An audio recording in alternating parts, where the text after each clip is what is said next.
আসসালামু আলাইকুম শিক্ষার্থী বন্ধুরা, তোমরা যারা 2023 সালের এসএসসি পরীক্ষার্থী রয়েছে তোমাদের জন্য একটা দুঃসংবাদ। সেটা হচ্ছে তোমাদের আগামী 14 এবং 15 তারিখ অর্থাৎ রবিবার এবং সোমবারের পরীক্ষা স্থগিত ঘোষণা করা হয়েছে ইতোমধ্যে গতকালকেই।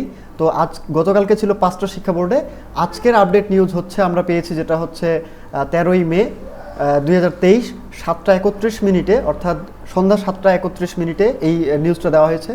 শিক্ষা বোর্ড 6টা শিক্ষা বোর্ডে সোমবারের পরীক্ষাও কিন্তু স্থগিত ঘোষণা করা হয়েছে। তো গতকালকে ছিল 5টা শিক্ষা বোর্ডে এবং হচ্ছে রবিবারের পরীক্ষা অর্থাৎ 14 তারিখের পরীক্ষা। আজকে কিন্তু আমরা আপডেট পেয়েছি 6টি শিক্ষা বোর্ডে এবং সোমবারের পরীক্ষা সহ স্থগিত ঘোষণা করা হয়েছে।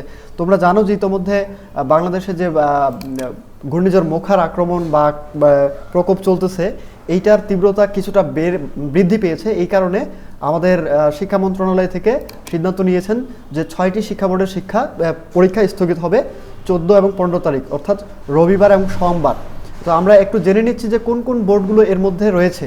তো এর মধ্যে রয়েছে কুমিল্লার শিক্ষা বোর্ড 1 নম্বর, 2 নম্বর হচ্ছে যশোর শিক্ষা বোর্ড, 3 নম্বর হচ্ছে চট্টগ্রাম শিক্ষা বোর্ড, 4 নম্বর হচ্ছে বরিশাল শিক্ষা বোর্ড এবং 5 নম্বর হচ্ছে বাংলাদেশ মাদ্রাসা শিক্ষা বোর্ড এবং 6 নম্বর হচ্ছে বাংলাদেশ কারিগরি শিক্ষা বোর্ডের অধীনে পরীক্ষা স্থগিত ঘোষণা করা হয়েছে।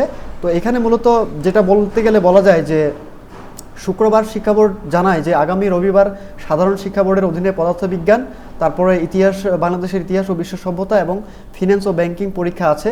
ঘূর্ণিঝড় মোখার আক্রমণে বা আঘাত করার কারণে এবার কক্সবাজার সহ চট্টগ্রামের উপকূলীয় অঞ্চলে পড়ার সম্ভাবনা বেশি রয়েছে। এই পরিস্থিতি অনুযায়ী কিছু পরীক্ষা কেন্দ্র আশ্রয় কেন্দ্র হিসেবেও ব্যবহার করা হচ্ছে। এসব কারণে পরীক্ষা মূলত স্থগিত ঘোষণা করা হয়েছে। তো এইটার তারিখ কিন্তু এখনও এই যে 14 তারিখ এবং 15 তারিখের পরীক্ষাগুলি কোন তারিখে শিক্ষা বোর্ডগুলো থেকে গ্রহণ করা হবে, এই পরীক্ষার ডেফিনেটলি তারিখ এখনও ওনারা শিক্ষা মন্ত্রণালয়ের ওয়েবসাইটে প্রকাশ করেনি। তো আমরা আপডেট নিউজ পাওয়ার সাথে সাথে কিন্তু আপনাদেরকে জানিয়ে দেওয়ার চেষ্টা করবো ইনশাআল্লাহ। ততদিন পর্যন্ত চ্যানেলটি সাবস্ক্রাইব করে পাশে থাকবে এবং আপডেট এরকম নিউজগুলো সবার আগে পাওয়ার জন্য সাবস্ক্রাইব করে রাখবে। আসসালামু আলাইকুম। আজকের আপডেট এই পর্যন্তই ছিল।